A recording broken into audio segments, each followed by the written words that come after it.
أعوذ بالله من الشيطان الرجيم. بسم الله الرحمن الرحيم.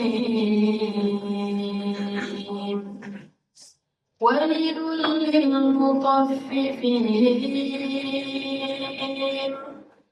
ويل للمطففين الذين إذا اكتالوا على الناس يستوفون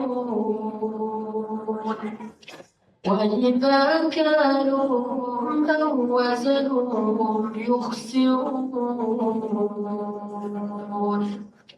ألا يظن أولئك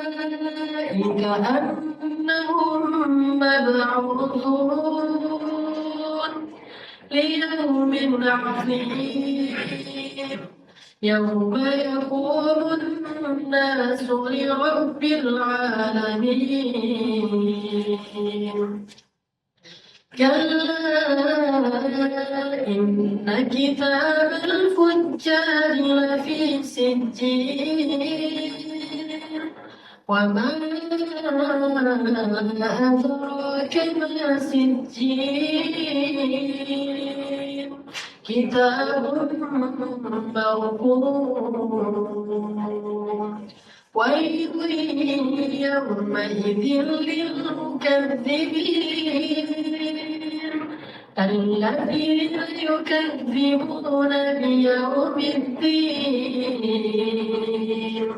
وما يكذب به إلا كل معتد أثيم. إذا تتلى عليه آياتنا قال أساطير الأولين. كلا بل ران على قلوبهم ما كانوا يكسبون. كلا إنهم عن ربهم يومئذ لمحجوبون. ثم إنهم لصال الجحيم. ثم يقال هذا الذي كنتم به تكذبون. كلا إن كتاب الأبرار لفي عليين. وما أدراك ما عليون. كتاب مرقوم يشهده المقربون. إن الأبرار لفي نعيم على الأرائك ينظرون تعرف في وجوههم نظرة النعيم يسقون من رحيق مختوم ختامه مسك وفي ذلك فليتنافس المتنافسون. ومزاجه من تسنيم عينين يشرب بها المقربون. إن الذين أجرموا كانوا من الذين آمنوا يضحكون. وإذا مروا بهم يتغامزون. وإذا انقلبوا إلى أهلهم انقلبوا فكهين. وإذا رأوهم قالوا إن هؤلاء لضالون.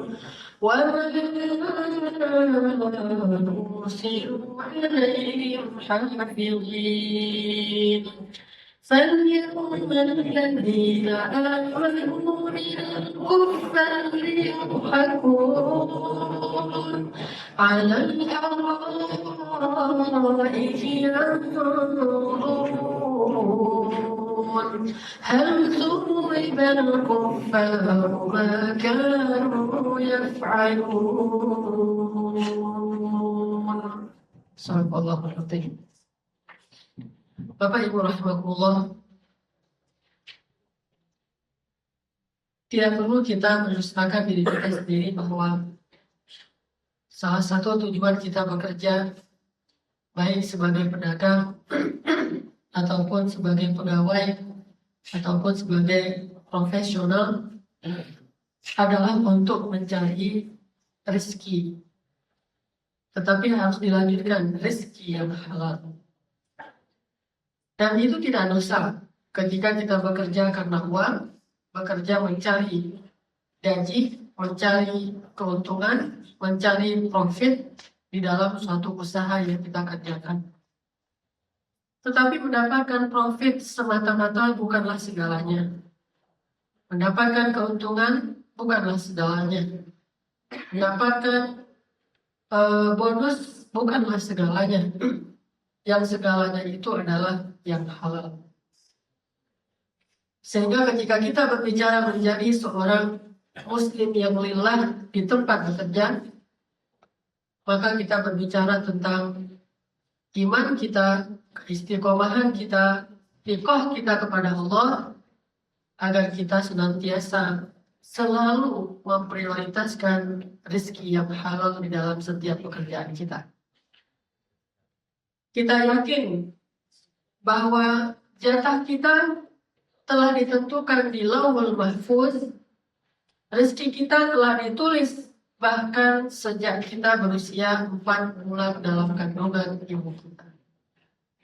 Sehingga kita ketika membaca hadis riwayat Imam Ahmad, Nabi SAW mengatakan bahwa manusia dikumpulkan penciptaannya di dalam rahim ibunya dalam bentuk setetes air. Kemudian air ini menjadi segumpal darah. Kemudian darah ini menjadi segumpal daging. Kemudian diutuslah kepadanya malaikat. Lalu ditiupkanlah ke dalam rahim itu ruh dari ruh yang Allah sediakan di langit. Kemudian Allah menulis malaikat ini untuk mencatat 4 perkara. Yang pertama, mencatat ajalnya. Sehingga kita tidak perlu khawatir soal berapa lama kita akan hidup di muka bumi. Kata Imam Ibnu Taimiyah, ajal yang dicatat di dalam rahim ini adalah ajal yang sifatnya mutlak.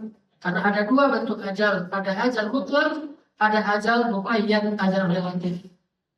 Ajal mutlak tidak bisa berubah. Dan tidak ada yang tahu. Wa ma tadri nafsun madza taksibu ghadan. Wa ma tadri nafsun bi ayyi ardin tamut. Sehingga tidak perlu kita khawatir soal ini. Suatu saat Ali bin Abi Thalib saat dia ingin berangkat berjihad dengan penuh semangat sudah mempersiapkan segala perbekalan, seseorang bertanya kepada Ali, "Ya Ali, saya lihat kamu penuh dengan semangat berangkat berjihad. Padahal itu peperangan. Tidakkah engkau takut akan kematian?" Apa kata Ali? Kematian yang mana yang saya takutkan? Kematian yang datangnya hari ini, sehingga walaupun saya tidur di rumah tetap saya akan mati. Atau kematian yang datangnya besok, sehingga walaupun saya kena tengah musuh hari ini, saya tetap akan hidup sampai besok. Kematian yang mana yang saya harus takutkan? Kenapa? Karena rufi'atil aqlam wa jaffatis suhuf. Semuanya sudah dicatat oleh Allah dan pena sudah diangkat, sedangkan kertas sudah kering, maksudnya tidak berubah mutlak. Kemudian yang kedua yang dicatat kata Nabi adalah rezekinya. Wa ma min dabbatin fil ardi. Tidak ada satupun yang melata, yang berjalan di muka bumi, illa 'ala Allahi rizquha. Allah lah yang sudah menjamin rezekinya. Ini harus kita pahami kalau kita mau benar-benar menjadi lillah. Bukan sekedar bekerja lillah, tetapi kita harus yakin bahwa bekerja lillah itu artinya kita mencari ikhtiar, mencari asbab untuk mendapatkan apa yang sudah Allah sediakan untuk kita dan itu sudah Allah tulis. Sehingga kita tidak perlu khawatir tertukar dengan jatah orang lain. Tidak perlu khawatir akan berkurang karena kecurangan orang lain kepada kita. Nggak usah khawatir. Tidak usah khawatir kalau kita salah langkah lantas kita akan miskin. Kalau kita bekerjanya ternyata salah strategi lantas kita akan kelaparan. Bekerja saja sebaik yang kita bisa, tapi nggak usah mikirin soal berapa jatah rezeki yang telah Allah sediakan untuk kita. Ya pokoknya ada aja, ada yang tahu berapa. Pokoknya ada. Ada apa Ustaz? Pasti ada. Kalau tidak ada, berarti salahlah ayat di surat An-Nahl, di surat Hud, dan beberapa surat yang lain.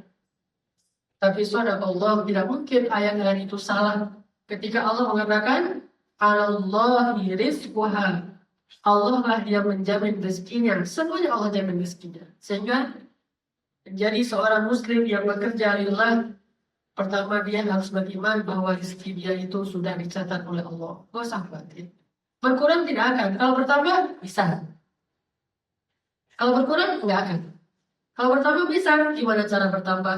Pertama, la in syakartum la azidannakum. Kalau kalian bersyukur, aku tambahkan bagi kalian. Tetapi kalau kalian kufur, dikurangi nggak rezekinya? Wala in kafartum la aqussannakum. Gitu nggak ayatnya? Apakah begitu ayatnya? Kalau kalian kufur, aku kurangi kalian. Tidak. Wala in kafartum inna adzabi lasyadid. Terus, walaupun orang-orang itu kufur kepada nikmat Allah, kalau jatah rezekinya sekian, tetap akan diberikan sekian. Allah nggak pernah zalim. Cuma konsekuensi dari kekufuran mereka adalah di dalam rezeki itu Allah titipkan azab, Allah titipkan bencana, Allah titipkan masalah, Allah cabut keberkahan. Tapi kalau bersyukur, selain Allah berikan kebaikan, Allah tambahkan lagi rezeki itu kepada dia. Yang Allah ma yasha wa yudh. Makanya nggak usah khawatir. Nggak ada cerita bertambah rezeki karena curang. Nggak ada itu. Mustahil. Wallahil azim, dari Allah yang Maha Agung tidak ada rezeki bertambah karena curang. Tidak ada rezeki bertambah karena ghish, tipu daya. Tidak ada rezeki bertambah karena seseorang itu memanipulasi data. Tidak ada rezeki bertambah karena menzalimi orang lain. Mustahil. Nggak mungkin rezeki bertambah gara-gara itu. Hanya rezeki yang kita dapatkan itu kemudian disusupi oleh Allah dengan azab yang sangat berat, baik di dunia ataupun di akhirat. Jadi nggak ada cerita seseorang justru kemudian rezeki saya jadi berkurang gara-gara seseorang curang kepada saya. Memang bukan rezeki kita. Tetapi apa yang terjadi itu tetap ada pertanggungjawaban nanti di hadapan Allah Subhanahu Wa Taala. Kalaupun berkurang karena urusan itu, nanti Allah akan menggantikan dengan cara yang lain. Bukankah ada doa Allahumma ajurni fi musibati wa akhlif li khairan minha? Kalau kita dapat musibah lalu dicurangi jatah rezeki kita oleh seseorang, gak usah khawatir, Allah akan ganti kok, bahkan khairan minha.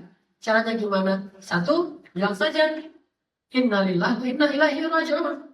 Kedua, qadarullah, Allah menentukan demikian. Ketiga, bilang Allahumma ajurni fi musibati wa akhlif li khairan minha. Allah ganti yang khairan minha, yang lebih baik dari itu. Terus bagaimana kita harus khawatir tentang soal rezeki? Semua pintu-pintu yang membuat kita khawatir sudah tertutup. Pintu kita bertanya, ada nggak rezeki untuk saya? Sudah ditutup dengan hadis, semua dikasih rezeki. Ayat, semua dikasih rezeki. Pintu soal rezeki akan berkurang nggak? Nggak akan berkurang, justru yang ada bertambah. Terus pintu soal kalau dicurangi orang lain gimana jawaban kita? Akan diganti dengan wakhluf lil khairan minha. Terus apa lagi yang membuat kita khawatir? Sehingga kita mencari dengan cara-cara yang haram untuk bisa hidup. Memangnya tidak ada Rabb yang menjaga dan memelihara kita siang dan malam? Ini soal iman, ini soal lillah. Makanya setelah kita memahami hakikat ini, pantaslah jika Allah mengatakan wailun, celaka. Allah sudah jamin rezekinya. Allah juga sudah berjanji akan menambah kalau dia bersyukur. Allah juga berjanji akan mengganti kalau dia berdoa setelah dia bermusibah dengan sabar. Terus dia masih curang. Wailun, celakalah dia. Bukan ujuk-ujuk langsung wailun. Sementara nggak dikasih alternatif. Nggak ujuk-ujuk Allah cuma menciptakan babi, tidak ada sapi. Kemudian Allah bilang celaka yang makan babi. Enggak. Allah ciptakan sapi, bahkan sapi itu lebih jinak daripada babi. Tetapi yang mencari babi juga. Bahkan sapi itu lebih sehat daripada babi, tetapi yang dicari kenapa yang haram? Allah ciptakan air yang baik untuk kesehatan kita. Semua dokter sepakat bahwa air putih itu jauh lebih menyehatkan daripada khamar, tapi yang dicari khamar juga, narkoba juga dan sebagainya. Barulah Allah mengatakan wailun. Setelah Allah berikan banyak kemudahan dan kebaikan, tapi juga dia masih curang, baru Allah bilang wailun. Mencari rezeki yang halal itu banyak sumbernya, banyak caranya. Dengan modal dua saja, yakin kepada Allah, lalu qanaah dengan apa yang sudah kita dapatkan, maka selesai masalahnya. Kalau masih mengambil cara yang lain, pantas jika Allah mengatakan wail. Siapa yang wail? Kata para ulama, wail ini ada dua arti. Wail di dunia artinya dia celaka. Wail di akhirat dia mendapatkan lembah, karena wail itu salah satu nama lembah-lembah neraka jahanam. Kedua-duanya tafsir yang benar kata para ulama tafsir. Celaka di dunia artinya tadi Allah cabut berkahnya dan itu kecelakaan paling besar. Lalu Allah titipkan di dalam rezekinya itu masalah-masalah, baik masalah psikologis, sehingga ketika dia menamakan rezeki yang buruk itu, secara mental akan membuat dia keras kepala, akan membuat hatinya keras, akan membuat jiwanya menjadi labil, akan membuat akalnya jadi tumpul dalam berpikir. Ini semuanya sebabnya karena rezeki yang tidak halal. Itulah wail. Kemudian Allah titipkan lagi untuk raganya masalah, yaitu penyakit. Sehingga dari makanan itu setiap dia makan makanan yang haram, Allah tambah penyakitnya. Allah tambah penyakitnya. Mungkin gak sekaligus langsung dia rasakan, dia drop langsung kanker, langsung stroke. Tetapi kalla sawfa ta'lamun. Thumma kalla sawfa ta'lamun. Kalla sawfa ta'lamun fid dunya. Thumma kalla sawfa ta'lamun fil akhirah. Yakin saja di dalam harta yang syubhat, apalagi haram, ada wailul lil mutaffifin. Jadi manusia yang di kantor itu manusia yang menjauhkan dirinya dari cara-cara tatfif, curang. Dari cara-cara curang. Baik curang dengan cara wa idzalladzina idza ktalu 'alan nas yastawfun atau yukhsirun. Yastawfun atau yukhsin. Yastawfun artinya apa? Yastawfun artinya dia pengen dapat lebih dengan cara yang curang.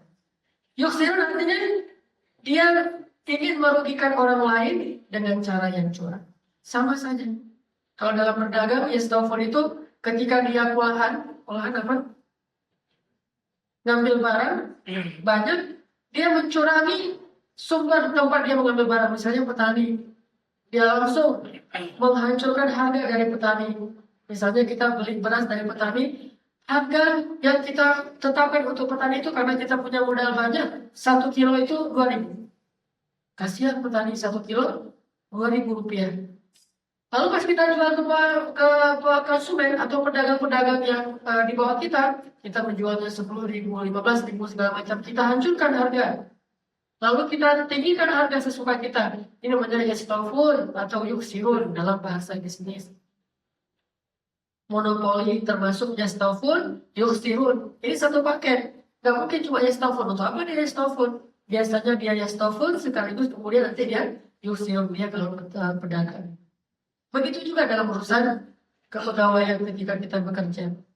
Kita minta gajinya diberikan bonus, tetapi kita masuknya sering telat. Pulangnya sering keluar, di dalam pekerjaan kita sering menunda-nunda tugas kita, dan lainnya kita selalu molor. Kemudian tugas kita kerjakan seadanya, yuksir apa adanya aja lah. Giliran minta gaji, kita minta yang lebih. Itu namanya yastawfun yuksirun wailun. Jangan berpikir ini bukan masalah yang tasfif, ini termasuk tasfif, ini termasuk curang. Tanya aja ke hati kita secara jujur. Bagaimana kalau kita punya sebuah perusahaan, kita ownernya, tiba-tiba pegawai kita cara kerjanya kayak gitu. Suka nggak kita dengan pegawai yang seperti itu? Masuknya telat terus, pulangnya telat terus. Udah kayak gitu kerjanya nggak beres pulang. Tetapi karena susah memecat dia, sistemnya itu terlalu rumit, sehingga nggak dipecat-pecat, ya dibiarin aja. Tapi kasih gaji terus. Apakah kita ridho uang yang kita berikan ke pegawai itu? Pasti kita nggak ridho. Maka kalau kita istafti qalbak, tanya ke hatimu, kita akan tahu ternyata pekerjaan rezeki yang saya dapatkan selama ini masih sebagiannya syubhat, gak jelas statusnya. Perjelas dengan cara yang halal. berikan hak-hak dari apa yang sudah kita ambil amanahnya. Walladzina hum li amanatihim wa 'ahdihim ra'un. Tentunya kalau kita tidak bisa persis, kata Nabi SAW, saddidu wa qaribu. Kalau kalian tidak bisa persis, cobalah untuk berusaha untuk qaribu, berusaha untuk lebih baik. Kalau kita nggak bisa persis, hitungannya harus persis jam 7 teh udah sampai di sini. Kadang-kadang macet, kadang-kadang ada hal-hal apa, bukan sengaja. Kadang-kadang mungkin ada hal-hal tertentu yang uzur syar'i. Pulang lebih duluan, kadang-kadang ada kepentingan tertentu yang nggak bisa tinggalkan lagi pulang, pekerjaannya sudah selesai, daripada ngatur sini nggak jelas, buru-buru aja, tapi pekerjaan udah beres. Maka kita mau keluar sesekali, kalau nggak bisa persis, nggak sekaku itu juga. Tetapi kata Nabi, kalau nggak bisa dulu persis, berusaha untuk lebih dekat. Begitu kita berusaha untuk bertakwa kepada Allah. Makanya ada 2 ayat kan, ittaqullaha haqqa tuqatih. Nggak semua orang sanggup selalu haqqa tuqatih. Kalau nggak bisa selalu haqqa tuqatih, maka ayatnya di surat At-Taghabun, fattaqullaha mastata'tum. Bertakwalah dengan apa yang kalian mampu. Karena bisa haqqa tuqatih, disiplin banget, persis banget, sesuai deadline banget. Tapi kan nggak selalu bisa kayak gitu. Keadaan kita itu fluktuatif. Sebagaimana iman juga, semangat iman itu ya sih dua yang pus. Maka kalau nggak bisa persis setiap hari demikian, maka kita juga nggak perlu khawatir. Kalau gitu saya nggak perlu juga. Jangan sekaku itu juga, jangan harus hitung-hitungannya itu persis per detik. Tapi berusahalah. Usaha itulah yang Allah lihat. Wa qul i'malu fasayarallahu amalan wa rasuluhu wal mu'minun. Kerjalah kalian dengan segenap kemampuan kalian, Allah akan menilai. Tetapi jangan bohongin Allah, karena sama saja dengan membohongi diri kalian sendiri. Allah tidak bisa dibohongi. Berusaha saja semampu kita. Memang tidak ada dalam masalah yang sifatnya muamalah, tidak ada hukum yang baku. Beda dengan fikih ibadah, dia sudah baku. Tidak bisa berubah walaupun ribuan tahun lamanya sejak Nabi wafat. Tapi kalau muamalah selalu nanti ada masalah atau maslahat atau masalihul mursalah, kemudian ada uzur-uzur, kemudian ada darurat, selalu ada demikian, sehingga tidak bisa persis kita mengatakan time dan time. Pekerjaannya harus begini dan begini, tidak bisa persis. Selalu melihat masalah. Maka inti yang ingin kita bahas di sini, jangan sampai terbersih dalam hati kita, oh saya udah curang, oh saya pengen curang. Kecurangan itulah yang dikatakan dengan istilah wailun. Ini menjadi manusia lillah dalam pekerjaan. Apa yang kita siang malam bekerja mendapatkan harta yang syubhat dan haram, lalu itu kita bawa pulang ke rumah, yang sama saja dengan membawa api neraka ke rumah kita. Tapi kok dibawa jauh-jauh ya? Macam-macam demi mencari api neraka. Terus kita di sini capek-capek, ngantuk-ngantuk pun harus bekerja demi membawa potongan-potongan api neraka ke rumah kita. Lalu nanti akan menyengsarakan keluarga kita, tidak ada manfaatnya. Maka carilah. Kalaupun harus sedikit, pastikan halal. Apalagi kalau banyak. Kenapa saya bilang apalagi kalau banyak? Karena justru untuk memastikan yang halal di hal yang banyak itu lebih sulit daripada yang sedikit.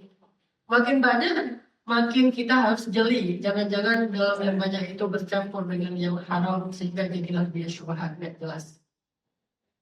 Biasanya kalau yang sedikit itu lebih mudah menemukan halalnya. Tapi kalau banyak justru kita harus lebih hati-hati karena yang banyak itu biasanya sudah bercampur dengan yang syubhat apalagi yang haram. Kalau kita bisa jamin ini, kita yakin dengan rezeki dari Allah ini, hidup kita akan nyaman. Hidup kita akan bahagia. Di dunia dan di akhirat, kita gak usah khawatir. Allah yang kasih kita makan, maka Allah juga yang akan meluluskan kita ujian nanti di padang mahsyar. Dari mana rezekimu, kemana kamu belanjakan. Allah yang kasih saya makan dengan cara yang halal. Kemana kamu pakai? Saya berikan kepada anak-anak dan istri saya untuk kebutuhan mereka. Lulus sudah, tidak ada masalah. Makanya Abu Bakar As-Siddiq sangat berhati-hati soal rezeki ini. Sampai beliau secara tidak sadar pernah memakan sesuatu yang syubhat. Kemudian baru beliau tahu itu haram. Akhirnya beliau ambil semacam kayu kecil. Beliau masukkan ke mulutnya supaya beliau jadi mual dan muntah. Demi ingin mengeluarkan daging yang sudah beliau makan itu. Kalau muntah, beliau lihat dari depan beliau itu ada dagingnya yang tadi kan. Saking Memang kita nggak bisa seperti Abu Bakar, tapi kalau nggak bisa sardidu tadi apa? Ibu berusaha untuk mirip. Kalau nggak bisa persis, Abu Bakar memang dahsyat. Kalau soal menjaga lisan, coba gimana cara Abu Bakar menjaga lisan? Pasti kita nggak pernah memperhatikan ini, termasuk saya. Caranya beliau akan mengemut batu. Beliau akan apa? Taruh batu di bawah lidahnya. Bukan batu yang mulus, batu yang agak-agak perkol-perkol gitu, ditaruh di bawah lidahnya. Sehingga kalau beliau mau ngomong itu susah ada batunya. Sehingga kalau beliau mau bicara, beliau ambil dulu batunya, bicara. Selesai bicara yang penting-penting aja, taruh lagi batu di bawah lidahnya. Sepanjang hari kayak gitu. Ada yang pernah melakukan? Nggak bisa saat dihidupan ya. Kalau itu kalau gitu. Makanya kata Nabi apa? Kalau ditimbang iman Abu Bakar dengan seluruh umat Islam, maka iman Abu Bakar lebih berat. Coba timbang satu hal aja, soal iman bicara. Man kana yu'minu billahi wal yawmil akhir falyaqul khairan aw liyasmut. Siapa yang beriman kepada Allah dan hari akhir, hendaklah berkata-kata baik atau diam. Masalah ini aja, iman kepada Allah dan hari akhir soal lisan. Siapa di antara umat Islam yang pernah melakukan ini? Seluruh umat Islam tidak ada, bahkan Umar pun tidak melakukan itu. Berarti benar kata Nabi. Cuma Abu Bakar yang melakukan itu. Kita nggak bisa melakukan itu. Itu sudah ketetapan Nabi. Maka kalau nggak bisa bersih, ya udah ibu berusaha untuk mendekat. Begitu juga dalam urusan tadi itu makanan. Abu Bakar masukin kayu ke dalam mulutnya, muntah lagi sampai matanya tuh terbolak-balik keluar air mata. Dilihat-lihat dari sisa muntah, ada nggak dagingnya tadi dimakan? Ditaruh gini lagi sampai saking lamanya beliau demikian, orang-orang khawatir dengan keadaan beliau. Apa kata orang-orang yang melihat? Ya Aba, sudahlah wahai Abu Bakar, kamu bisa mati dengan ini. Kata Abu Bakar apa? Lebih baik rohku tercabut gara-gara ini mengeluarkan makanan ini daripada aku mati dalam keadaan tubuh daging dan darah dengannya. Aku tidak rela. Ini Abu Bakar. Terus nanti masalah sedekah, coba siapa yang mau mendampingi sedekah dari Abu Bakar? Semua hartanya dikasih, pernah sedekah semua hartanya sampai nggak punya apa-apa? Mana pernah? Seluruh umat Islam pun nggak pernah melakukan itu selain Abu Bakar. Makanya imannya beda. Tapi kenapa tetap diceritakan? Supaya kita bisa ibu kalau nggak bisa santidu. Kalau nggak bisa persis, berusaha untuk meniru walaupun sedikit. Begitu juga dalam masalah makanan.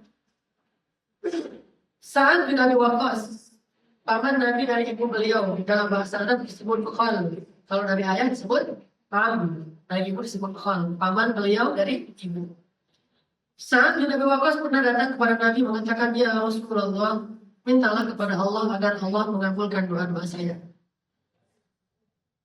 Nabi kalau udah mengangkat tangan, Allah langsung mengabulkan. Jangankan Nabi, orang soleh saja kata Allah, kalau hambaku mengangkat kedua tangannya, ini dalil bahwa bolehnya berdoa dengan mengangkat tangan. Jadi kalau orang bilang doa gak usah angkat tangan, mana ada kayak gitu? Enggak sekaku itulah. Karena Nabi juga mengatakan, Allah malu jika melihat kedua hambanya mengangkat kedua tangannya tidak mengabulkan doanya, Allah malu. Jadi boleh angkat tangan, boleh nggak angkat tangan, boleh. Tunjukkan ya 3 cara berdoa kan, begini, atau nggak sama sekali, atau dengan tolong 3-tiganya dilakukan Nabi. Nabi kalau nggak angkat tangan, Allah kabulkan. Tetapi Nabi tidak mengangkat tangan. Apa kata Nabi? Atib marhamak ya Sa'ad. Kalau mau doa kamu mustajabah, bersihkan makanan wahai Sa'ad. Arti bersihkan sumber rezekimu dari yang syubhat dan haram. Maka sejak saat itu Sa'ad langsung berhenti bisnis rentenir. Sa'ad, Abbas, termasuk Utsman bin Affan, rata-rata mereka punya investasi dalam riba. Waktu itu masih disebut sebagai rentenir kayak gitu. Minjamin terus dapat lebih 2 kali lipat, 3 kali lipat, nggak namun tentu bukan 10%, 20%, 100%, kadang-kadang 200%, sehingga jadi kaya raya, terutama kepada orang miskin. Kalau sesama orang kaya, mereka biasanya suka saling tolong menolong supaya nanti bisa ditolong ketika mereka susah. Tapi kalau kepada orang susah, justru ditekan terus. Itu gaya-gayanya orang Arab yang lihat. Makanya Sa'ad langsung pulang membersihkan harta-hartanya. Dia datang ke makan miskin, sudah lunas. Harta kamu sudah lunas, hutang kamu sudah lunas. Sehingga dia hanya mengambil ra'sul mal, modal dia saja yang halal. Kemudian setelah itu Nabi mengatakan, ya Arab, istajib li Sa'ad tidak ada. Baru Nabi angkat tangan, ya Allah, terimalah doa-doa Sa'ad jika dia berdoa. Maka sejak saat itu kata para sahabat, jika Sa'ad sudah berdoa, langsung oleh kabulkan Sa'ad itu juga. Kenapa? Rezekinya sudah halal. Kita mengandalkan rezeki yang banyak. Lalu ketika terjadi musibah, sakit segala macam, kita berdoa, Ya Rabbi, ya Rabbi, ya Rabbi. Apa kata Allah? Makaluhu haram, mashrabuhu haram, malbasuhu haram. Fa'anna yustajabu lidzalik. Makanannya haram, minumannya haram, semua yang dia pakai itu haram. Terus gimana Allah akan mengabulkan doanya? Mana lebih penting dikabulkan doa atau sekian banyak? Kalau suruh pilih nih, dapat uang 1 miliar atau dikabulkan doa, pilih yang mana? Dikabulkan doa, karena dengan kalau dikabulkan doa bisa minta uang 1 miliar kan? Orang yang cerdas akan mengatakan, ya Allah, saya pilih doa saja. Syarat kalau mau dikabulkan doa, bersihkan sumber rezeki kita. Gak apa-apa gak dapat 1 miliar, gak apa-apa gak dapat proyek, gak apa-apa gak dapat bonus yang orang lain dapat kita gak dapat, tapi kita halal. Kenapa? Itu modal kita. Nanti kalau kita punya masalah, tinggal minta sama Allah. Kalau mereka punya masalah, uangnya tidak bisa menolong mereka. Ma'agna anhu maluhu wa ma kasab. Memangnya uangnya Abu Lahab bisa menolong dia dari sakaratul maut? Bahkan matinya itu menggenaskan lagi itu. Gimana matinya Abu Lahab? Mati dengan penyakit menular. Penyakitnya menular tahu dan mengerogoti tubuhnya sehingga dia sendiri juga sengsara sekali, menderita sekali. Saking sedihnya kematian Abu Lahab ini, ketika dia sudah mati, tidak ada satupun orang yang menjenguknya. Kalau orang lain meninggal dijenguk, Abu Lahab tidak ada yang menjenguk. Bahkan orang-orang Quraisy pun tidak mau menjenguknya. Bahkan anaknya pun tidak mau menjenguknya, sehingga dia semacam dipasung di rumah sendiri, tidak ada yang datang sampai dia mati. Setelah dia mati, anak-anaknya tidak berani menyentuh dan menguburkannya. Caranya gimana? Di samping rumahnya digali kuburan, kemudian mereka ambil kayak semacam galang gitu, kayu panjang, mereka dorong-dorong tubuhnya Abu Lahab sampai gelondong, sampai masuk ke dalam kuburan itu, baru ditanam. Saking parahnya kisah kematian Abu Lahab. Makanya Allah bilang apa? Tabban. Taban itu bahasa lain wailun. Bahasa lainnya taban adalah wailun, celaka. Namanya harta dan apa yang dia usahakan selama ini bisa menolong dia, tidak bisa. Makanya lebih penting dikabulkan doa loh daripada banyak duit. Banyak duit itu nggak bisa nolong kita.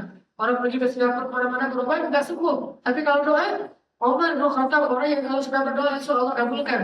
Datang orang sakit perut, tapi tidak datang untuk berobat ya. Datang cuma pengen ketemu Umar, cuma dia gini-gini megang perut. Kata Umar, "Balik, kamu kenapa?" "Saya sakit perut udah beberapa hari." Dipegang sama Umar, baca Al-Fatihah, langsung sembuh. Giliran Umar yang sakit, orang-orang yang datang pada baca Al-Fatihah kepada Umar nggak sembuh-sembuh. Kenapa? Karena doa mereka tidak seperti doa Umar. Makanya modal kita itu Allah. Fadillah, yahfazka. Wa idza sa'alta fas'alillah. Wa idza ista'anta fasta'in billah. Fadillah, tajid tujah dan sebagainya. Ini modal kita. Maka dari itu, banyak harta itu alhamdulillah kita bersyukur. Tetapi jika tidak ada yang halal atau tidak kalau masih bercampur dengan yang haram, tidak ada manfaatnya. Nanti ketika kita butuh Allah, Allah tidak akan menolong kita. Allah suruh cari aja harta yang kamu kumpulkan selama ini, namanya bisa menolong kamu. Alladzi jama'a malahu wa 'addadah. Terus dia pikir, yahsabu anna malahu akhladah. Apa kata Allah? Kalla, sama sekali enggak. Dia pikir harta itu bisa buat dia hidup lebih lama, artinya sembuh dari penyakit, panjang usia, segala macam. Kalla, kata Allah, sama sekali tidak. Bahkan di kalimat awalnya pun sama. Wailul likulli humazatil lumaza. Udah wailul, kalimatnya kalla telah. Terus kalau di surat yang lain, alhaakumut takatsur. Bermegah-megahan melelehkan mereka. Sehingga Allah mengatakan kalla saufa ta'lamun. Summakallah saufa ta'lamun. Allah mengancam mereka. Jadi bukan banyaknya harta yang harus kita kejar terlebih dahulu. Kejarlah yang halal. Kalaupun harus sedikit, bukan sedikit, mencukupi, maaf. Kalaupun harus hanya cukup saja bagi kita, maka cukup. Alhamdulillah. Sesungguhnya yang sedikit tapi diridhoi Allah lebih baik daripada yang banyak tetapi dimurkai Allah. Ini menjadi pekerja yang lillah, utamakan halal supaya nanti pas bapak-bapak mengangkat tangan, Allah berikan solusi. Enak, cepat loh. Kalau masih lambat, bersihkan lagi harta kita. Masih lambat, bersihkan lagi harta kita. Karena Nabi Shallallahu Alaihi Wasallam pernah menceritakan, mungkin sering kita dengar hadis ini, tentang orang Bani Israel yang melakukan perjalanan. Di tengah jalan dia lapar, Orang Bani Israel itu orang Yahudi kan sama dengan kita, gak boleh makan babi ya. Di tengah jalan dia lapar melihat orang lagi bakar-bakar babi.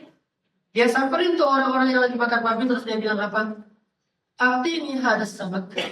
Berikan kepada saya ikan ini. Kata mereka, kan kamu orang Yahudi gak boleh makan babi. Memangnya saya minta babi, saya kan minta ikan. Tapi ada ujungnya ke arah babi. Begitulah cara orang-orang Yahudi menghalalkan yang haram dengan mengubah namanya. Membuat dia seolah-olah jadi halal, mengubah namanya. Artinya hal tersebut, berikan saya ikan ini nggak boleh kamu ini halal. Tadi emangnya saya minta babi, kan saya minta ikan. Akhirnya dikasihlah sepotong dari daging babi, dia makan dengan mengatakan enak sekali ikan ini. Enak sekali ikan ini. Untuk membohongi diri sendiri, hilangin rasa bersalah. Setelah selesai makan, ya pasangannya kabar. Wah ini kalau bahasa kita air zam-zam ini enak sekali apa? Sangat nikmat air ini. Setelah selesai itu dia dalam rangka melanjutkan perjalanan karena malu akhirnya kesasar. Jalannya salah pilih. Tersesatlah dia di tengah padang pasir. Ketika udah sadar tersesat, polanya udah hilang, semuanya bekalnya udah hilang, baru dia angkat tangan. Ya Rabbi, ya Rabbi, ya Rabbi.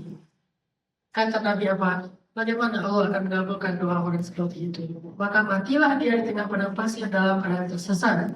Kalau kita ambil ini sebagai ilustrasi hidup kita, gara-gara rezeki yang tidak halal, akhirnya kita jadi mabuk dunia. Setelah kita mabuk dunia, salah pilih jalan hidup. Lalu kita tersesat di antara kehidupan yang ramai ini. Lalu ketika kita udah jauh tersesat, kita bilang ya Rabb, ya Rabb. Bagaimana Allah akan membiarkan kita kembali? Matilah kita dalam keadaan Ta'ibun itu artinya terlunta-lunta.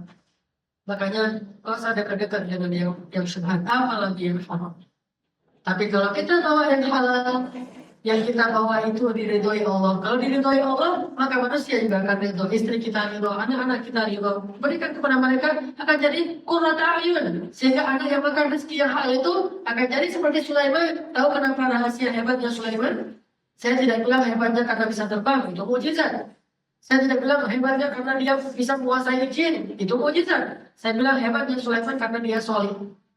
Walaupun dia orang raja yang besar, tapi dia tidak sombong, itu hebat. Walaupun dia kaya raya, tetapi dia tidak lupa diri kepada Allah, dia itu hebat. Ketika dia jadi hakim, dia adil. Ketika dia jadi prajurit, dia pemberani. Itulah yang saya maksud dengan hebat. Apa rahasia kehebatan Sulaiman? Kata Nabi, sebaik-baik rezeki adalah rezeki keluarga Daud. Siapa Daud? Bapaknya Sulaiman. Berarti sejak dia lahir, sebaik-baik rezeki yang dimakan oleh manusia adalah rezeki yang dimakan oleh Sulaiman. Karena rezekinya keluarga Daud. Jadilah anak seperti Sulaiman. Tahu kenapa Maryam itu soleha banget? Tidak mengenal laki-laki dalam hidupnya kecuali 3 orang.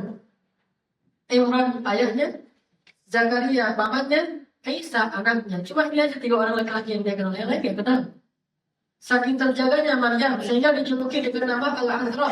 Perempuan yang menjaga kehormatan, suci. Bahasa Inggrisnya Saint Mary. Bahasa Arabnya Maryam Al-Azra. Kenapa bisa disebut Saint Mary? Karena makanannya bukan dari Imran. Padahal Imran orang soleh. Bukan dari Zakaria. Padahal Zakaria itu Nabi. Tapi dari Allah langsung turun dari langit. Saking sucinya makanan Maryam. Sehingga ketika Maryam kelaparan, langsung datang makanan di depan Maryam, roti, buah-buahan, dan segala macam. Pas Zakaria masuk, Zakaria melihat ada makanan masih segar. Zakaria bertanya, "Anna laki hada?" Dari mana kamu dapat ini wahai Maryam? Apa jawaban Maryam? Huwa min indillah, dari Allah. Ini makanan. Kalau kita nggak bisa dapatkan makanan yang langsung turun dari langit seperti Maryam dan Bani Israel, setidaknya carilah makanan yang diridhoi di langit. Kalau nggak bisa cari makanan yang langsung turun dari langit, carilah makanan di bumi tetapi yang diridhoi di langit. Itu sama saja dengan makanan yang turun dari langit. Makanya Maryam itu soleha. Ketika dia melahirkan anaknya, tidak ke bidan, tidak ke dukun beranak, tidak ke dokter, tidak sesar, segala macam. Dia pergi mengasingkan diri ke Makkah dan Qasiyah, ke sebuah tempat yang jauh. Tidak ada yang melihat Maryam, lalu melahirkan anak seorang diri. Lalu anak itu menangis karena kehausan. Maryam juga kecapean habis melahirkan. Lalu dipanggillah oleh malaikat dari bawahnya, "Wahai Maryam, minumlah air dari bawah kaki anakmu." Dari bawah kakinya muncul air dari Allah. Air yang sangat penting. Minum. Rezeki yang halal. Lalu goncangkan pohon korma itu. Pohon korma ini pohon korma yang boleh dimakan oleh siapa saja. Bukan kebun milik seseorang. Jatuh buah-buahnya dari Allah. Kemudian fakuli washrabi wa qarri aina. Makanlah, minumlah, dan berbahagialah. Coba lihat, makan, minum, bahagia. Bahagia itu kalau kita dapat makanan dan minuman yang Allah ridhoi, berbahagia. Qarri aina. Kalau enggak ada kalimat qarri aina.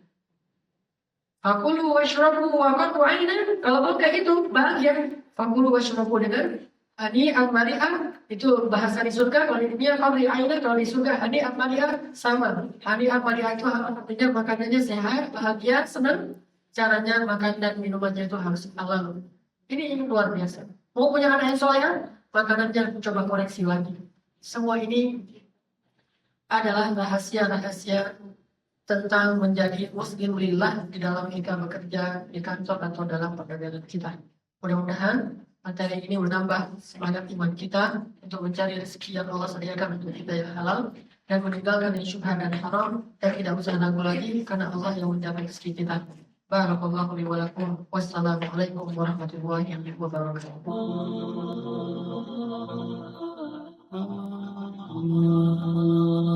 Alhamdulillahirabbil alamin. Hamdan katsiran tayyiban mubarakan fih kama yuhibbu rabbuna wa yarda. Asyhadu an la ilaha illallah wahdahu la syarika lah. Wa asyhadu anna Muhammadan abduhu wa rasuluhu la nabiyya ba'dah. Allahumma salli wa sallim wa barik ala sayyidina Muhammadin kama dzakarahu adz-dzakirun al-akhyar. Wa salli wa sallim wa barik ala sayyidina Muhammadin makhtalafa al-lail wan nahar. Wa salli wa sallim wa barik ala sayyidina wa habibina wa maulana Muhammadin wa ala al-muhajirin wal ansar. Ibadallah, usikum wa nafsi bitaqwallah. وتزودوا فإن خير الزاد التقوى إن أكرمكم عند الله أتقاكم فاتقوا الله ما استطعتم ولقد قال الله تعالى في القرآن الكريم أعوذ بالله من الشيطان الرجيم يا أيها الذين آمنوا اتقوا الله حق تقاته ولا تموتن إلا وأنتم مسلمون. Jamaah Jumat yang dirahmati Allah Subhanahu wa taala.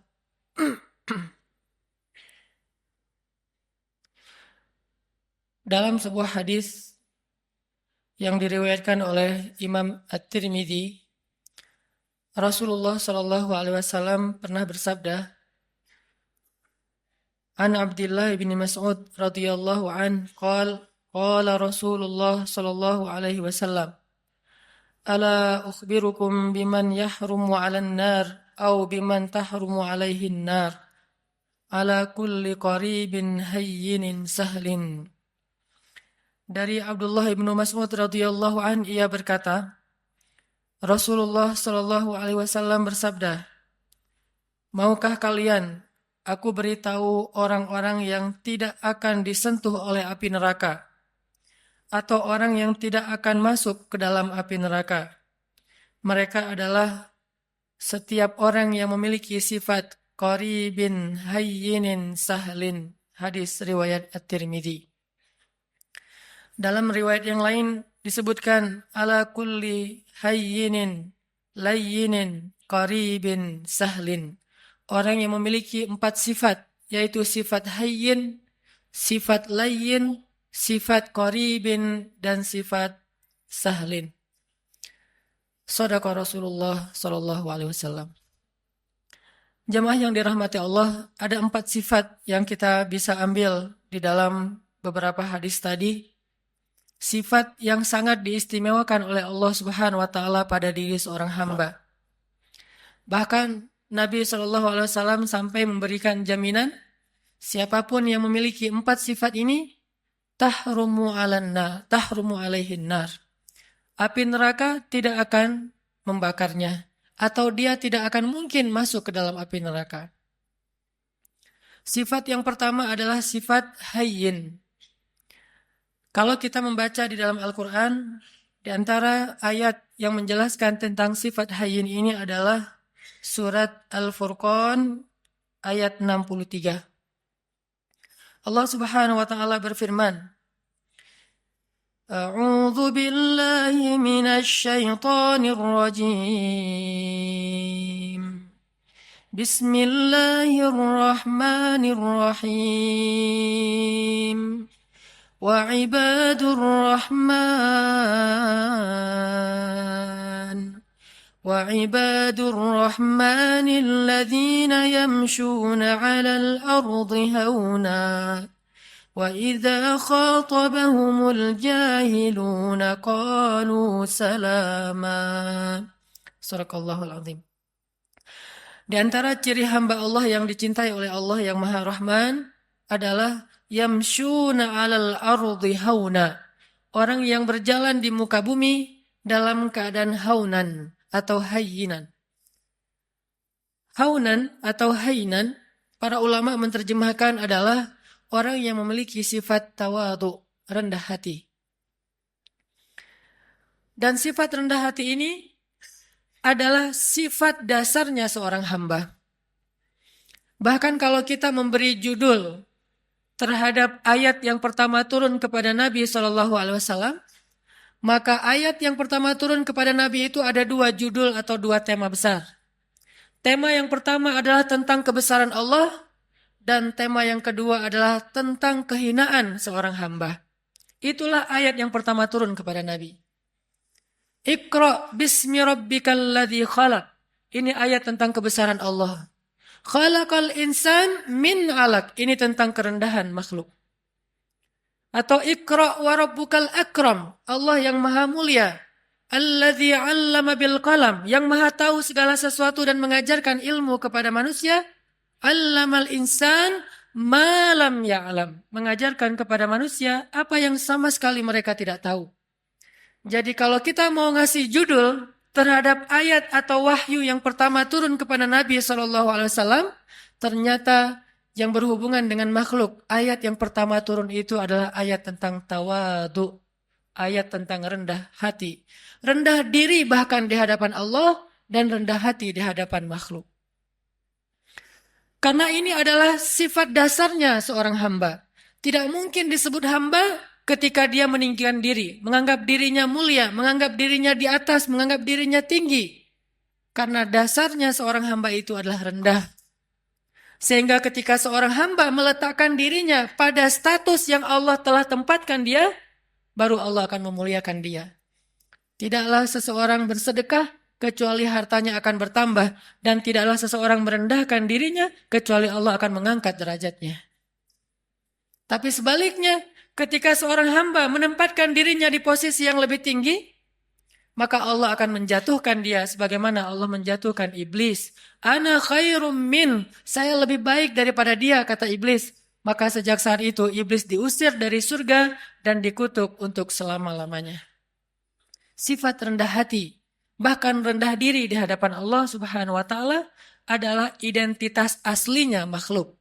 Identitas aslinya hamba, dan inilah ciri hamba yang dicintai Allah Subhanahu wa taala. Hayyin. Kalau kita belajar kepada Rasulullah SAW, di antara contoh-contoh bagaimana Nabi menunjukkan hayyinan, sifat tawadhu, rendah hatinya beliau kepada sesama, adalah kisah ketika Nabi SAW duduk di antara sahabat-sahabat Ahlu Sufah. Ahlu Sufah itu adalah istilah untuk segolongan sahabat yang miskin, yang mereka makan roti dari bahan yang kasar. Rotinya itu kasar dan keras, sehingga kalau ingin dimakan, roti itu harus direndam dulu dengan air baru bisa dimakan. Saking kasar dan kerasnya roti ini. Dan dalam bahasa Arab, ini diistilahkan dengan qadid. Ketika Nabi duduk di antara para sahabat miskin, lalu mereka menghidangkan roti-roti yang keras di hadapan Nabi, lalu mereka merasa tidak enak hati karena malu kepada Rasulullah, menganggap Rasulullah tidak pantas makan roti seperti yang mereka makan. Apa kata Nabi? Sesungguhnya saya adalah anak seorang perempuan yang biasa makan qadid. Sesungguhnya saya adalah anak seorang perempuan yang biasa makan qadid. Nabi ingin menempatkan dirinya sama dengan yang lain, sehingga yang lain tidak merasa canggung kepada beliau. Dan beliau mengatakan, saya sudah biasa makan makanan seperti ini dari dulu juga. Jadi kita sama. Akhirnya para sahabat merasa nyaman makan bersama Rasulullah SAW. Ini namanya hayyin. Tidak mencari perbedaan, tidak menganggap dirinya tidak pantas atau tidak level dengan orang lain, tetapi justru merendahkan diri sehingga menjadi sama dengan orang lain. Bahkan dalam riwayat yang lain yang mungkin ceritanya juga cukup terkenal, walaupun ulama memberikan judul yang berbeda-beda terhadap kisah ini, adalah kisah ketika Nabi bertemu dengan sekelompok penggembala ternak. Dan di Arab pada masa itu, yang menggembala ternak rata-rata bukan menggembala ternak pribadinya, bukan miliknya. Biasanya milik orang kaya, digembalai oleh orang-orang miskin. Sama kayak Nabi dulu pernah menggembala ternak-ternak orang Mekah, bukan ternak beliau sendiri. Ketika Nabi duduk di antara para penggembala, maka Nabi menyampaikan, tidaklah Allah mengutus seorang Nabi, kecuali mereka pernah menggembala ternak. Kenapa Nabi mengatakan ini? Mungkin ada ulama yang memberi judul hadis ini dengan judul tentang karakter building, tentang leadership. Tetapi jangan lupa bahwa angle lain dari kisah ini adalah sesungguhnya Nabi mencari persamaan antara beliau dengan orang di sekelilingnya. Bahwa beliau mengatakan, tidaklah Allah mengutus seorang Nabi kecuali pernah menggembala ternak. Seolah-olah menggembala ternak itu adalah pekerjaan yang mulia. Dan membuat mereka tidak pesimis, tidak rendah diri di hadapan Nabi SAW. Ini adalah cara-cara cerdas Nabi SAW dalam menyampaikan akhlak, menunjukkan akhlak hayyin, rendah hati di antara para sahabat. Banyak lagi hadis-hadis yang luar biasa, kisah-kisah bagaimana Nabi rendah hati di antara orang lain, di antara para sahabat. Bahkan ketika Nabi SAW berbicara dengan anak kecil, maka Nabi akan jongkok supaya setara ukuran tubuh beliau dengan tubuh anak kecil. Tidak berbicara seolah-olah beliau adalah seorang atasan kepada anak kecil yang bekerja di rumah beliau, seperti Anas bin Malik. Ini bahasa-bahasa hainan, orang-orang yang rendah hati di hadapan makhluk. Dan Allah Subhanahu wa Ta'ala seringkali mengingatkan manusia tentang sifat rendah hati dengan cara menyebutkan asal muasal penciptaan manusia. Hampir semua ayat tentang penciptaan manusia ada pesan moral tentang hainan, rendah hati di dalamnya. Tidakkah kalian perhatikan dari apa kalian diciptakan? Ada ayat diciptakan dari tanah, ada ayat diciptakan dari dua manusia, yaitu Adam dan Hawa. Ada ayat yang diciptakan dari setetes air yang hina. Ada ayat yang diciptakan dari segumpal darah. Intinya adalah kalian harus tahu diri bahwa kalian sebetulnya bukan siapa-siapa. Allah lah yang telah memberikan kepada kalian kehormatan dan kemuliaan. Intinya adalah rendah hati. Hampir semua ayat tentang penciptaan manusia ada pesan tentang rendah hati di dalamnya. Makanya Nabi SAW mengatakan, di antara 4 sifat yang paling dicintai Allah kepada makhluk adalah hayyin, sifat rendah hati. Memandang orang lain sama dengan dirinya. Dan di antara makna sombong atau takabur adalah merendahkan orang lain dan menganggap dirinya lebih baik daripada orang lain. Jamaah yang dirahmati Allah Subhanahu wa Ta'ala. Sifat yang kedua, hayyinin layyin. Layyin ini secara bahasa artinya bertutur kata dengan bahasa yang lemah lembut. Kalau kita memperhatikan bagaimana Islam bisa memadukan antara lemah lembut dengan ketegasan, ini menunjukkan betapa akhlak dalam Islam itu sempurna. Karena banyak orang yang tidak bisa memadukan dua hal ini, seolah-olah ketika bersikap lemah lembut, dia menjadi lemah. Dan ketika bersikap tegas, dia menjadi kasar. Padahal tegas dan kasar sesuatu yang berbeda, lemah dan lembut juga sesuatu yang berbeda. Layyin dan tegas, lemah lembut dan tegas, sesuatu yang bisa dipadukan. Karena dua-duanya akhlak yang mulia. Mustahil dua akhlak mulia itu tidak bisa dipadukan. Itu mustahil. Yang tidak mungkin dipadukan adalah akhlak mulia dan akhlak yang tercela. Maka kalau ketegasan kita sepakati sebagai akhlak mulia, pasti mungkin sekali untuk memadukan ketegasan dengan sikap lemah lembut. Bahkan salah satu ayat yang cukup jelas mengajarkan kepada kita tentang sikap lemah lembut dalam situasi apapun adalah ayat ketika Allah mentarbiyah, mendidik Musa dan Harun ketika mengutus keduanya untuk berdakwah kepada Firaun. Ketika Allah mengutus Musa dan Harun berdakwah kepada raja yang paling zalim yang pernah hidup di muka bumi, Bukan hanya raja yang keras, yang kasar, bahkan raja ini pernah mengaku dirinya sebagai Tuhan. Bukan hanya syirik, tapi dia mengaku sebagai Tuhan. Dia mengatakan, Ana Rabbukumul A'la. Saya adalah Tuhan kalian yang paling tinggi. Ketika Allah mengutus Musa dan Harun untuk berdakwah kepada raja yang paling jahat ini, apa kata Allah? Wa qula lahu qawlan layyinan. Dan ucapkanlah kepada dia ucapan yang lembut. Sebelum Musa disuruh untuk merevolusi Fir'aun, maka Musa diperintahkan lebih dulu untuk qula lahu qawlan layyinan. Kenapa Allah katakan demikian? Karena Allah tahu karakter hambanya yang bernama Musa. Kalau Harun mungkin agak tidak terlalu dikhawatirkan akan bersikap kasar. Karena Harun pada dasarnya punya sifat lemah lembut. Harun ini kalau di antara para sahabat mirip seperti Abu Bakar. Sedangkan Musa mirip seperti Umar. Memang terkenal dengan kerasnya terhadap kebatilan. Sehingga sebelum Musa bersikap keras atau tegas kepada Fir'aun, maka Allah memberi dia briefing, memberi dia nasihat, qula lahu qawlan layyinan. Katakanlah kalian berdua kepada dia ucapan yang lemah lembut. Dan perhatikan juga kisah Ibrahim ketika berdakwah kepada ayahnya. Begitu ayahnya marah-marah kepada Ibrahim, bahkan mengancam akan merajam Ibrahim, apa kata Ibrahim? Qala salamun alaik, sa'astaghfiru laka rabbi, innahu kana bi hafiyya. Kata Ibrahim, salam.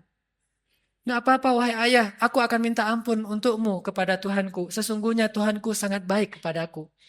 Qawlan layyinan, sebelum kalimat-kalimat yang lain.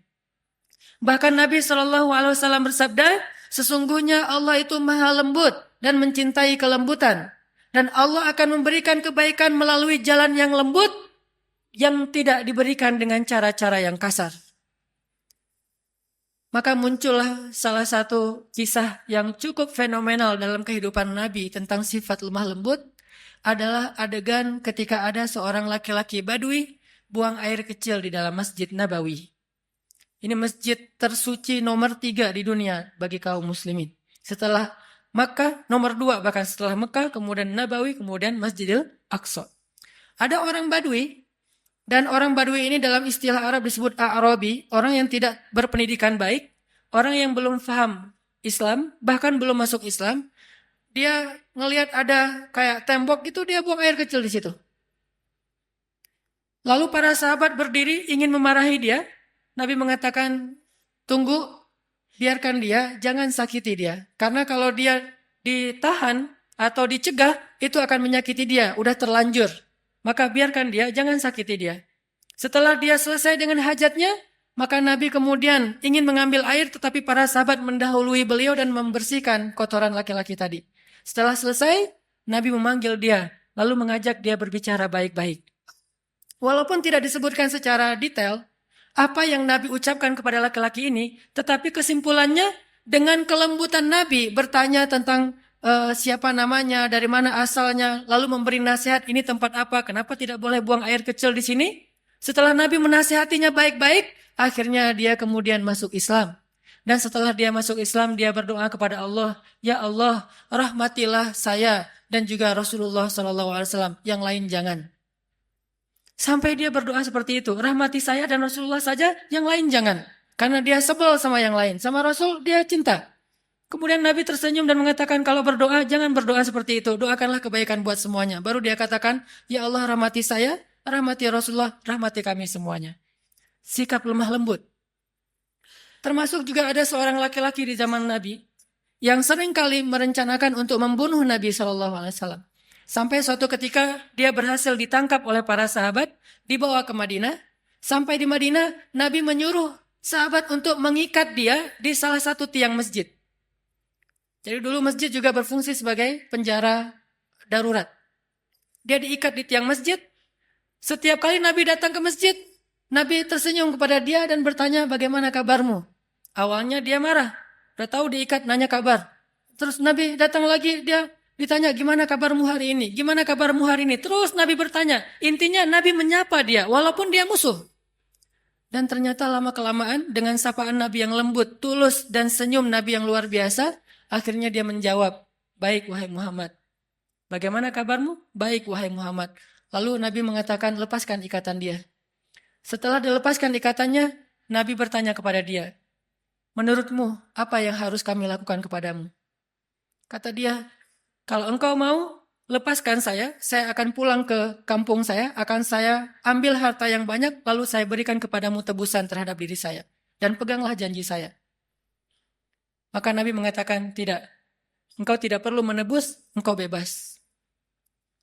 Dia mengatakan, saya bebas? Ya. Tapi kalau kamu ingin kembali ke negerimu, mandilah terlebih dahulu. Dia disuruh mandi. Setelah dia selesai mandi, dia diajarkan cara berwudu. Ternyata gara-gara keadaan suci itu Allah menurunkan hidayah ke dalam hatinya, lalu dia masuk Islam. Setelah dia masuk Islam, dia ketemu dengan Rasulullah, dia mengatakan, sungguh dulu engkau adalah orang yang paling saya benci, maka sekarang engkau adalah orang yang paling saya cintai. Allah mengubah sesuatu dengan sifat lemah lembut yang tidak bisa diubah dengan sifat yang kasar dan keras. Lalu muncul lagi adegan, seorang laki-laki di zaman Nabi, Muslim, tapi dia suka minum. Lalu ketika dia dalam keadaan mabuk, dia suka mengganggu orang di jalan. Sehingga ditangkap oleh para sahabat, dihadirkan kepada Nabi. Nabi mengatakan, ikat dia di depan masjid. Lalu Nabi mengatakan, kita akan menghukum dia dengan cara, setiap orang yang datang ke masjid, mengambil sendalnya dan memukul dia dengan sendal mereka. Setiap masuk masjid. Setiap masuk masjid, sendal dipegang, pukul. Dan memukulnya pun di bagian yang tidak akan melukai. Mungkin di lengannya atau di kakinya. Dipukul, lalu masuk ke masjid. Supaya dia sadar. Lalu tiba-tiba ada seorang laki-laki, sahabat, memukulnya sambil mencela dengan mengatakan, celaka kamu. Maka Nabi SAW mengatakan, jangan begitu. Janganlah engkau membantu syaitan untuk mencelakakan saudaramu. Tegas, tetapi tetap menjaga kehormatannya. Sampai Nabi bersabda, kalau kita baca kitab Riyadhus Shalihin, ada bab yang khusus masalah ini. Nabi bersabda, jika budak perempuan kalian berzina, maka cambuklah dia, tetapi jangan mencela dia. Kalau dia berzina untuk kedua kalinya, cambuklah dia, tetapi jangan mencela dia. Kalau dia berzina lagi untuk ketiga kalinya, maka juallah dia walau dengan harga seutas tali yang murah, tetapi jangan mencela dia. Dalam Islam tidak ada ruang untuk mencela siapapun. Tetapi hukum, hak agama untuk ditegakkan.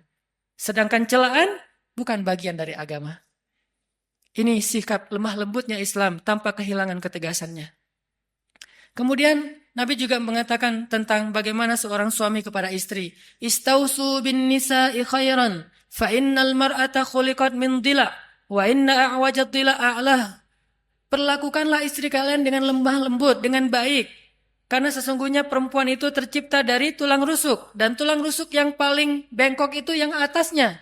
Jika kalian terlalu kaku, keras, mereka akan patah. Dan jika kalian membiarkan, mereka tetap bengkok. Istausu bin nisa'i khairan. Perlakukan mereka dengan lemah lembut.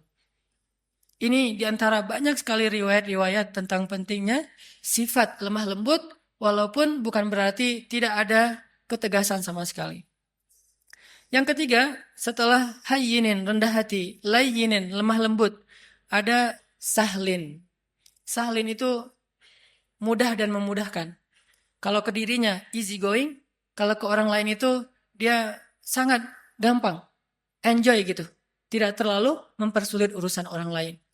Dan saking ingin memudahkan urusan orang lain, Nabi SAW sering kesulitan sendiri. Saking ingin memudahkan urusan orang lain, sampai beliau sering kesulitan sendiri. Di antaranya, suatu saat Nabi sedang berada di pasar, tiba-tiba ada seorang perempuan, kemudian meminta Nabi, hei anak muda, temenin saya belanja. Nggak tahu kalau itu Rasulullah. Ditemenin sama Nabi, angkat barang-barangnya, sampai selesai semuanya, kemudian diantarkan ke rumahnya, sehingga Nabi jadi tidak menyelesaikan hajatnya sendiri, demi memudahkan urusan orang lain. Karena Allah berfirman, siapa yang memudahkan urusan saudaranya di dunia, maka Allah mudahkan urusan-urusan dia nanti di akhirat. Dan kita tahu akhirat itu hari ketika urusan akan sangat sulit dan kepayahan. Nabi memudahkan. Bahkan dalam sebuah riwayat yang juga cukup terkenal, suatu pagi Nabi SAW lapar, kemudian beliau datang ke dapur istrinya, membuka-buka, kalau bahasa kita mungkin membuka panci gitu, ingin mencari makanan apa di dapur. Ternyata hari itu Aisyah belum memasak apa-apa. Sehingga Nabi ketika lagi buka-buka panci di dapur, tiba-tiba Aisyah muncul. Nabi tidak ingin mempersulit Aisyah, sehingga tiba-tiba Nabi mengatakan, ya Aisyah, hari ini saya berpuasa. Sehingga Aisyah otomatis mengatakan, oh ya sudah kalau gitu sekalian, memang saya hari ini tidak memasak. Bukankah puasa sunnah boleh niat belakangan dengan syarat belum makan apa-apa? Akhirnya Nabi yang tadinya niat tidak puasa, gara-gara tidak ada makanan dan tiba-tiba Aisyah muncul. Dan kalau Nabi sampai ketahuan lagi buka-buka panci, nanti Aisyah terpaksa harus belanja, masak segala macam. Untuk memudahkan Aisyah, Nabi mengatakan langsung, Aisyah, hari ini saya berpuasa. Sehingga Aisyah tidak perlu merasa bersalah karena tidak memasak hari itu. Lihat bagaimana Nabi memudahkan urusan keluarganya. Bahkan ketika ditanya kepada Aisyah, ya Aisyah, apa yang dilakukan Nabi di rumah? Aisyah mengatakan, Nabi di rumah sibuk menyelesaikan semua urusan istri-istrinya. Jadi Nabi kalau di luar, orang berlomba-lomba menyelesaikan hajat beliau, kalau di rumah, beliau justru sibuk dan tidak berhenti untuk menyelesaikan hajat keluarganya. Menyelesaikan urusan orang lain, sahlin, memudahkan. Dan Allah Subhanahu wa taala senang memudahkan urusan hamba. Yuridullahu bikumul yusra wala yuridu bikumul usra. Allah ingin memudahkan kalian dan tidak ingin mempersulit kalian. Lalu siapa kita yang ingin mempersulit urusan orang lain? Bahkan Allah saja ingin memudahkan urusan kita. Yang terakhir, jamaah yang dirahmati Allah, sifat yang dicintai Allah dari seorang hamba adalah qaribin. Qaribin ini lalu menjadi bahasa Indonesia karib, artinya dekat. Akrab, tidak jaim. Orangnya itu mudah untuk bergaul. Baru kenal dengan dia langsung akrab. Dan juga bukan berarti dia terlalu sok akrab atau caper dan seterusnya, tetapi mudah bergaul dengan dia. Tidak ada jarak, tidak membuat orang sungkan. Rasulullah SAW ketemu dengan siapapun, orang itu akan mudah curhat kepada beliau. Bahkan seorang perempuan yang baru kenal beliau, dengan nyaman curhat kepada beliau. Datang seorang perempuan mengatakan, ya Rasulullah, bukankah Allah la yastahi minal haq? Allah tidak malu kalau kita ngomong tentang suatu kebenaran? Kata Nabi, ya. Memangnya ada apa? Kata dia, ya Rasulullah, bagaimana cara membersihkan haid? Seorang perempuan nyaman bertanya itu kepada Rasulullah. Dan pasti tidak akan nyaman bertanya itu kepada yang lain. Bagaimana cara membersihkan haid? Nabi mengatakan, ya dibersihkan. Kata dia, ya tapi bagaimana? Kata Nabi, ya dibersihkan. Kata dia, ya tapi bagaimana ya Rasul? Akhirnya Aisyah yang mendengar pertanyaan ini, memegang tangannya, membawa dia masuk ke dalam dan dijelaskan secara lebih jelas, lebih detail, karena Nabi tidak mungkin menjelaskan itu kepada yang bukan mahramnya. Tapi intinya di sini, betapa seorang perempuan merasa nyaman untuk curhat, menanyakan perihalnya kepada Rasulullah, termasuk sampai turun ayat curhat di dalam Al-Quran. Tahukah kita surat curhat di dalam Al-Quran? Surat curhat itu namanya Al-Mujadalah atau Al-Mujadilah. Kalau kita baca Al-Mujadilah artinya curhat. Kalau kita baca Al-Mujadilah artinya perempuan yang sedang curhat. Sampai turun ayat tentang curhat, seorang perempuan datang kepada Rasulullah dan menanyakan perihal masalah keluarganya kepada Rasulullah SAW. Dan tidak ada orang yang datang kepada Nabi dalam keadaan kecewa. Maka jamaah yang dirahmati Allah Subhanahu wa taala, tunjukkan 4 sifat ini dalam kehidupan sehari-hari kita. Mulai dari keluarga, tetangga, siapapun, bahkan orang yang kadang kita tidak kenal di jalan. Bukankah dengan tersenyum kita bisa mencairkan suasana? Bukankah dengan sedikit mengalah itu tidak akan merugikan kita? Kita adalah muslim, dan sebagai muslim kita punya tanggung jawab untuk memperlihatkan bahwa Islam itu agama yang indah, agama yang terbaik.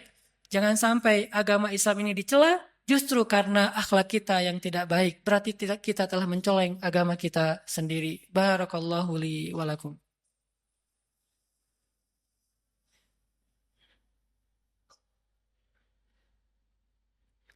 Alhamdulillahirabbil alamin. Asyhadu an la ilaha illallah wa asyhadu anna Muhammadar Rasulullah. Allahumma salli wa sallim wa barik ala sayyidina wa habibina wa maulana Muhammadin wa ala alihi wa sahbihi ajma'in. Jamaah yang dirahmati Allah Subhanahu wa taala, Allah Subhanahu wa taala berfirman, Bismillahirrahmanirrahim. Ya ayuhan nas, ya ayyuhalladzina amanu, la yaskhar qaumun min qaum asa ay yakunu khairan minhum wala nisa'um min nisa' asa ayyakunna khairam minhun. Janganlah kalian saling mencela, karena bisa jadi orang yang dicela itu lebih baik daripada orang yang mencela. Begitu juga sekelompok perempuan. Jangan mencela kelompok perempuan yang lain, karena bisa jadi perempuan yang dicela itu lebih baik daripada yang mencela. Intinya, ayat-ayat akhlak di dalam Al-Quran itu sangat banyak, dan jangan lupakan bahwa akhlak itu sama pentingnya dengan akidah dan ibadah. Dan bukan berarti mengambil akhlak membuang akidah dan ibadah. Atau sebaliknya, mengambil akidah dan ibadah saja tapi mengabaikan akhlak. Islam adalah sebuah kesatuan. Memahami Islam itu harus kafah. Udkhulu fis silmi kafah. Masuklah kalian ke dalam agama ini secara utuh. Utuh artinya tidak mengambil sebagian ayat dan membuang sebagian yang lain. Mengambil satu sunnah dan membuang sunnah yang lain. Mengambil satu syariat dan membuang syariat yang lain. Maka siapapun yang membeda-bedakan antara satu ayat dengan ayat yang lain, satu sunnah dengan sunnah yang lain, satu syariat dengan syariat yang lain, sungguh dia tidak beriman kepada Allah Subhanahu wa taala. Yukhadi'un Allah walladzina amanu wama yakhda'una illa anfusahum.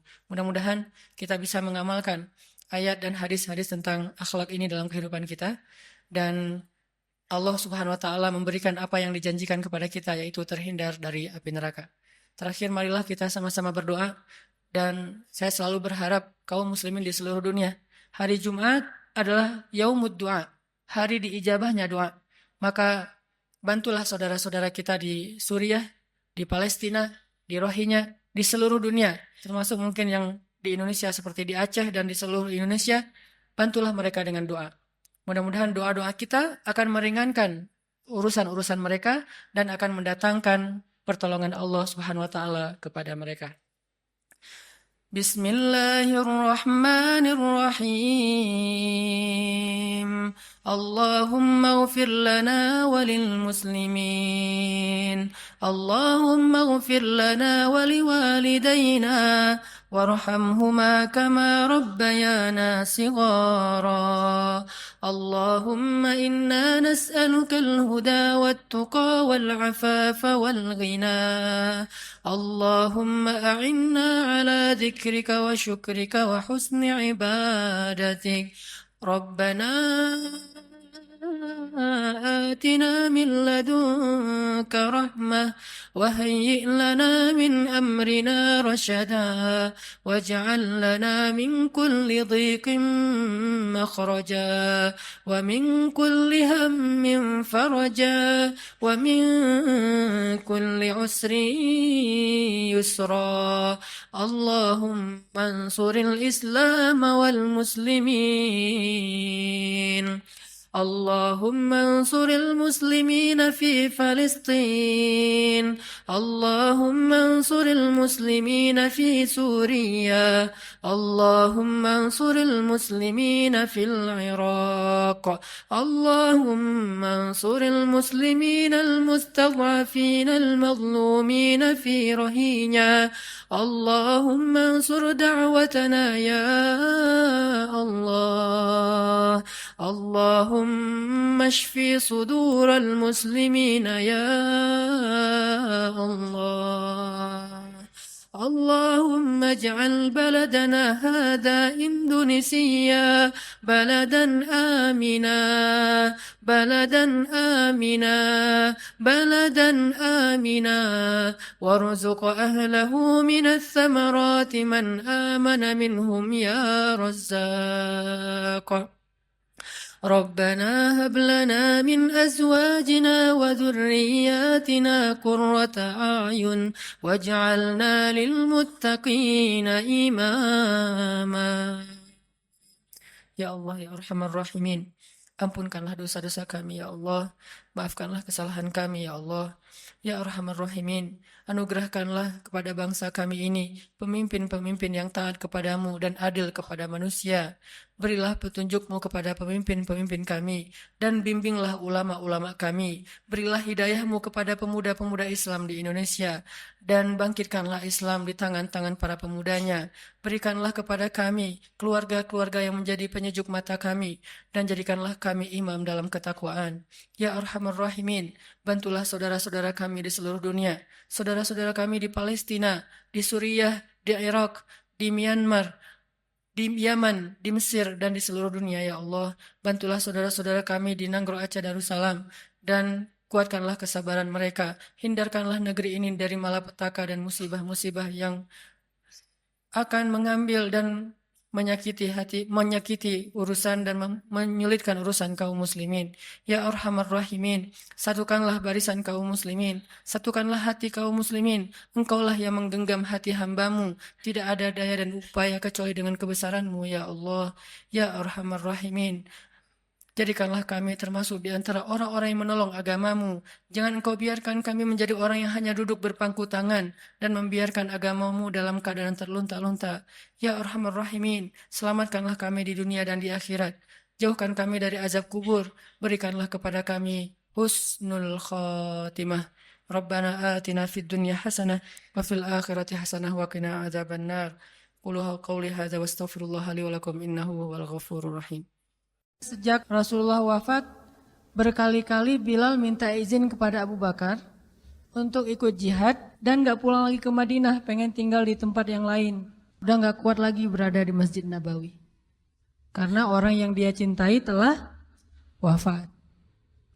Tapi gak diizinkan oleh Abu Bakar sampai akhirnya setelah sekian lama membujuk Abu Bakar bisa diizinkan, pergilah Bilal dan akhirnya Bilal tinggal di Syam. Kalau sekarang Suriah. Di sanalah Bilal menikah. Jadi selama ini dia asik dengan cintanya kepada Rasulullah sehingga nggak sempat mikirin pernikahan. Baru berangkat ke Syam, sampai di Syam Bilal menikah di sana. Menikah di sana, hidup di sana sampai setelah beberapa tahun berada di Syam, akhirnya bergantilah pemerintahan dari masa Abu Bakar ke masa Umar bin Khattab. Setelah beberapa tahun di Syam, pada suatu malam Bilal menangis. Malam-malam dia bangun nangis, gerung-gerung gitu kayak anak kecil. Istrinya nanya, "Ya Bilal, ada apa? Ada apa? Kamu mimpi buruk?" "Enggak, justru ini mimpi baik." "Mimpi apa?" "Aku mimpi ketemu dengan Rasulullah SAW." Dan Rasulullah bersabda, "Siapa yang melihat aku dalam mimpi, berarti dia melihat aku dalam kenyataan."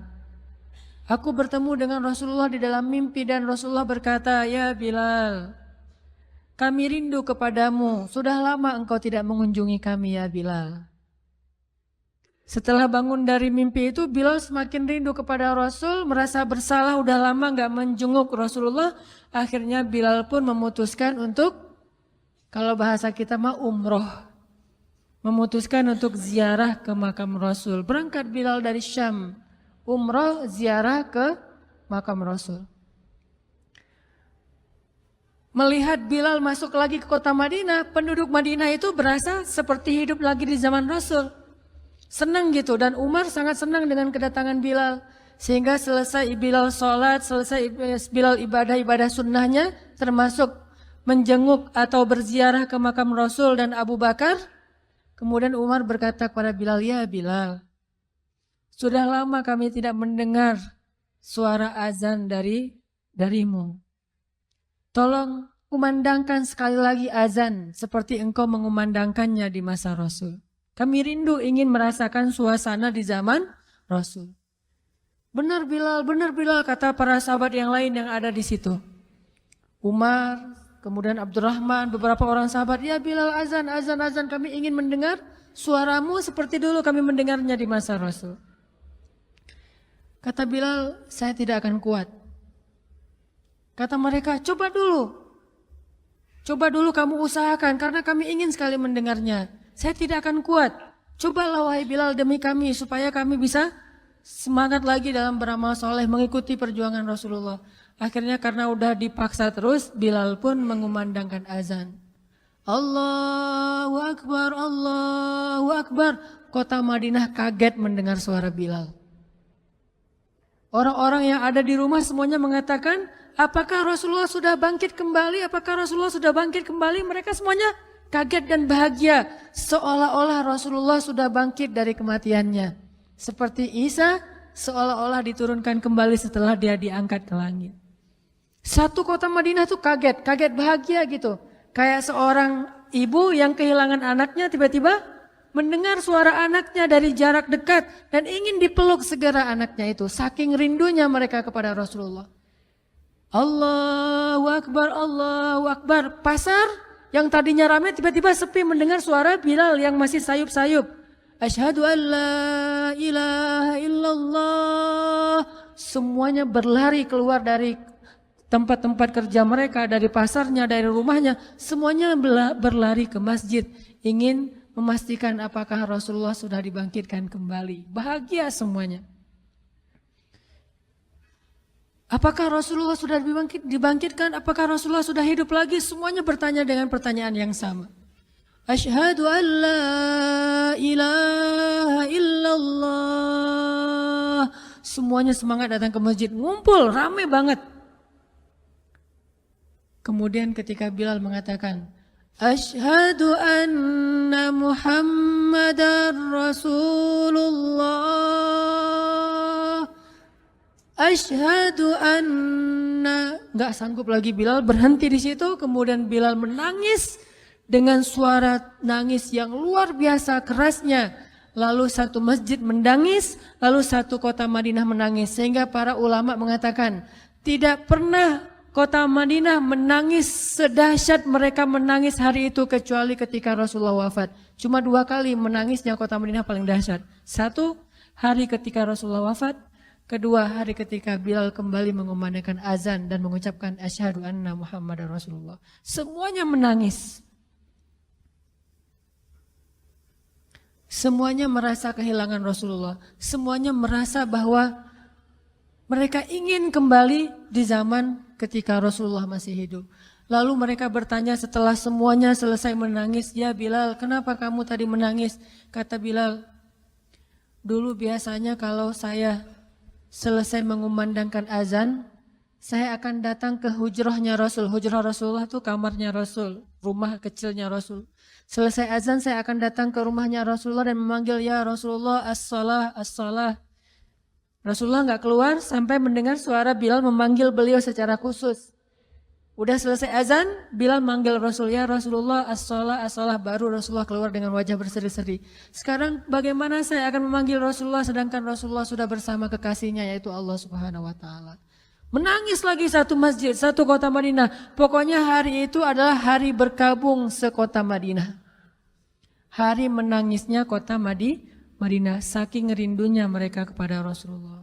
Bagaimana dengan kita ketika mendengar suara azan dan muazin mengucapkan nama Rasulullah Sallallahu Alaihi Wasallam? Di situ kelihatan apakah kita mencintai Rasulullah lebih dari apapun juga setelah Allah Subhanahu wa taala. Kalau tidak, fatarabbasu, hati-hati. Kalau tidak, fatarabbasu, tunggu aja. Na'udzubillah min dzalik, berarti masih ada kemunafikan dalam hati kita. Bagaimana kita, apakah hati kita merasa gemetar, bergetar ketika kita mendengar suara seseorang mengatakan Muhammad sallallahu alaihi wasallam, Rasulullah sallallahu alaihi wasallam. Apakah hati kita bergetar seperti bergetarnya hati seorang kekasih ketika mendengar suara kekasihnya, nama kekasihnya disebutkan?